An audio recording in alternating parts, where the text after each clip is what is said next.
This is Steve Robbins. Welcome to the Get It Done Guys, quick and dirty tips to work less and do more. In ancient times, some cultures believed that having your picture taken would capture your soul. But they didn't have smartphones. They never even considered that we would create entire devices like the iPhone X, whose every new feature is dedicated solely to taking and retouching selfies, so that we can broadcast our images far and wide. Oh, can you say the endless pursuit of narcissism? I knew you could. Now, please share this episode on social media. But our phone cameras can also be used to back up receipts and business cards, or to scan in copies of manuals we need for reference, or to do an actual real productivity job. And you know what? There are a jillion scanning apps on the App Store, all with slightly different features. Since scanning receipts and business cards can become a major part of your workflow, let's review the different features that you might want in a scanning app. Then, we'll review the five, that I use most often. Basic scanning consists of cropping and deskewing. What makes a scanning app different from just taking a picture is that a scanning app lets you trim out the parts of the pictures you don't need. That's called cropping. So if you took a picture of a receipt on a desk, you could get rid of the picture of the desk and just look at the receipt. Also, if you took the picture at an angle, a document image could come out distorted because of perspective. Scanning apps will let you deskew the image, and that undistorts it back to its original appearance. Then you can apply filters to the image. You can convert it to black and white, or simplify the colors so that the images take up much less space, and frankly, can be much more readable. Once you've scanned, you can save the scans as photos, collect them into PDF files, send them via email, or just put them on the mantelpiece to admire when you're home alone, really bored. Beyond these basics, however, scanning apps have many different features. One of my favorite features is auto capture. As soon as you're holding the camera steady over a scan, the phone automatically snaps the picture. This is way easier than trying to hold the camera motionless over a page while snapping the picture manually with your thumb without jiggling the camera. I am so uncoordinated that half the time when I'm manually scanning, I nudge the camera and I blur the image. Might look great in a Hollywood close-up, does not look so good when submitted with an expense report. Once you've snapped the picture, it's great to be able to add annotations like shapes, text, and freehand drawing. Unlike selfies, where you need to add things like mouse ears and a curly mustache, when you scan a document, you may want to highlight text, circle parts of the document, or draw arrows to emphasize things that are important.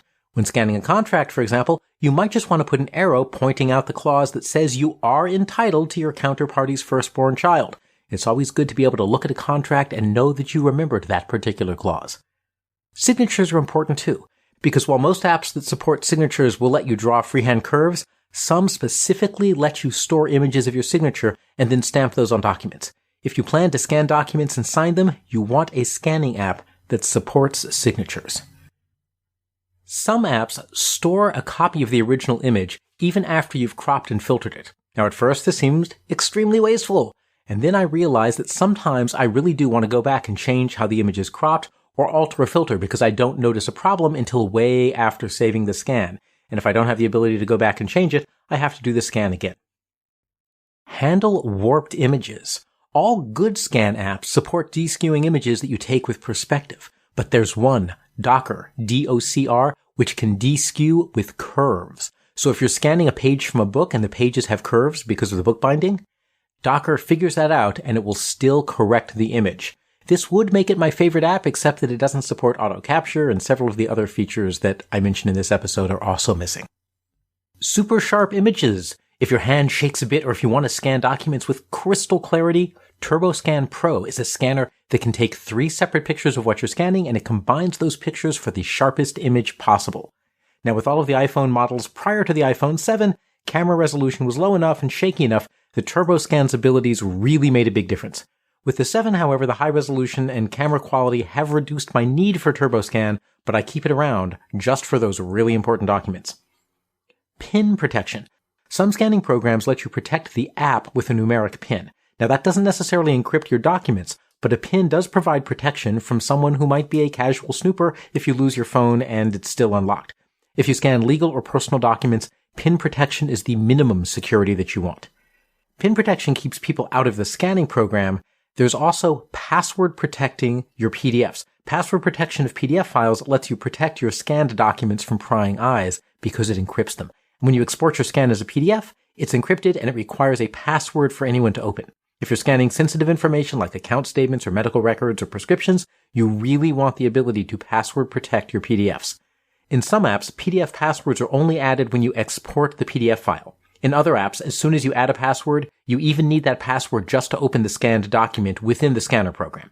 Now, I prefer apps that only add the password when exporting, although that still means that my scans are unencrypted when stored on my device, leaving them potentially vulnerable. I prefer apps that only add the password when exporting, although that does mean that my scans are unencrypted when they're stored on my device, and that leaves them potentially vulnerable if a hacker got a hold of my phone. Are you listening, Mr. Putin? Now, the file system is another feature to look for, because once you've scanned your documents, you need to do something with them. Personally, I usually upload them to Dropbox and then just file them somewhere on my desktop. But sometimes, as with the equipment folder that I mentioned in a previous episode about how to store information about the equipment that you buy, it's useful to keep these actual scans on your phone. Now, some of the scanning apps keep all of your scanned files in one big list, and that gets super hard to navigate if you keep a lot of files. Other apps provide the ability to group files into folders, and that makes it easier if you keep scanned folders directly in the app. Now, there are also scary features. So, Wonder Twins Soapbox activated. Some apps keep your scans on a server in the cloud, requiring you to create an account with them and requiring you to export your scans through the app provider's services. Microsoft and Adobe's scanning apps both do this. While I'm sure they all have wonderful privacy policies, remember that a privacy policy carries no legal weight. It's not a law, it's a policy. So they're free to read your scans and pry into your personal details, even though they promise not to, and they promise really hard, so that's good. On the other hand, Deloitte Consulting, which bills itself as one of the top cybersecurity firms in the world, was hacked back in March and just admitted it yesterday. So, get very clear. When you store things in the cloud, even if it's a company you trust, that does not mean that the company is honest about their security. And even if they are honest in intent, that doesn't mean that they can deliver on that intent. Look carefully. They say, cross my heart, I'm secure. But you know what they don't say? They don't say cross my heart and hope to die if they do something wrong, because they protect their own survival much, much more than they will ever protect your data. Soapbox off! There are a gazillion scanning apps on the App Store, and I have tried a gazillion minus one of them. Here are a few of my favorites. These are the ones that I actually use on a regular basis. Docker, D-O-C-R. Docker's ability to deskew curves makes it my go-to app when I'm scanning something that isn't a flat rectangle. Scanner Pro by Rachel is my preferred app for filing, refiltering scanned images, and adding passwords to PDF files. I like to keep my PDF files filed in Scanner Pro, but it doesn't let me import PDF files from other sources, so that limits its overall usefulness.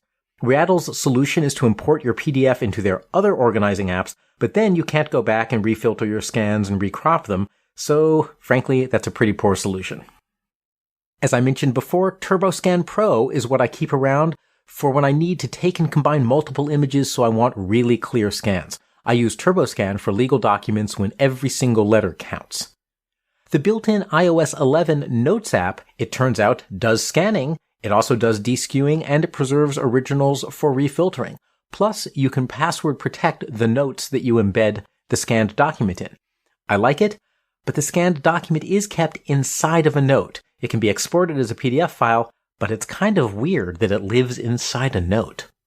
Adobe's Fill and Sign app is a really useful app. It lets you scan and fill out forms, and then export those forms immediately as PDFs and email them, or store them, someplace in the cloud. It's really pretty cool. I would, however, avoid Adobe Acrobat and also Microsoft's Office Lens, because both of those require you to log into their cloud and trust them with your precious private documents. And for scanning that happens solely on your phone, there is absolutely no reason that they should have any network connection required. Think about how much time you've spent this year trying to recover from helpful Microsoft and Adobe updates, and then ask whether you really want to trust your will to their servers. Scanning documents is a huge part of making your paperless office, paperless. Understanding the range of features that scanning apps offer will help you make an informed decision about which one to use. In my case, it takes 5 different apps to cover all the features that I might be tempted to use, but at the end of the day, it saves me reams and reams of paper and filing cabinet space. Hats off to the scanning apps.